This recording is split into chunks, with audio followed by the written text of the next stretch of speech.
তবে কি অকেজো হয়ে পড়েছে ইসরায়েলের আয়রন ডোম? মাত্র এক রাতেই পাল্টে গেল মধ্যপ্রাচ্যের সমীকরণ। আবারও ইসরায়েলের আকাশ কাঁপিয়ে ধেয়ে নিল ইরানের শক্তিশালী মিসাইল।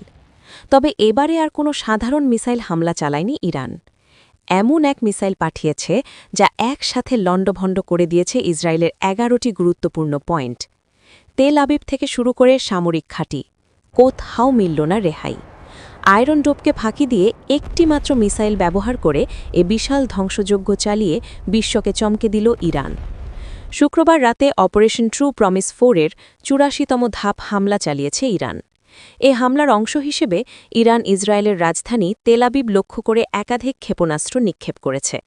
আর নিক্ষিপ্ত এই মিসাইলগুলোর মধ্যে একটি মিসাইল ছিল যা একাধিকবার বিভক্ত হয়ে ইসরায়েলের অন্তত ১১টি স্থানে একসাথে আঘাত হানে, যা শহর জুড়ে আতঙ্ক ও ব্যাপক ক্ষয়ক্ষতির সৃষ্টি করে।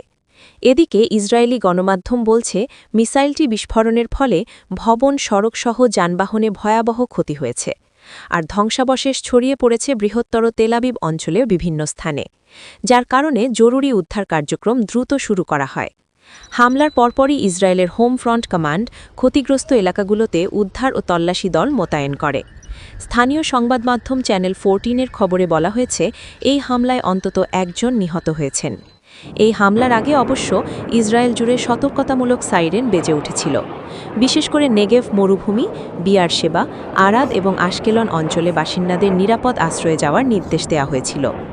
উল্লেখযোগ্য বিষয় হল, এর আগে ইসরায়েলের হামলায় ইরানের ২টি পারমাণবিক স্থাপনা ও ২টি বড় শিল্প কারখানার ব্যাপক ক্ষয়ক্ষতি হয়েছিল। এরই প্রেক্ষিতে তেহরান কঠোর প্রতিশোধের ঘোষণা দিয়েছিল।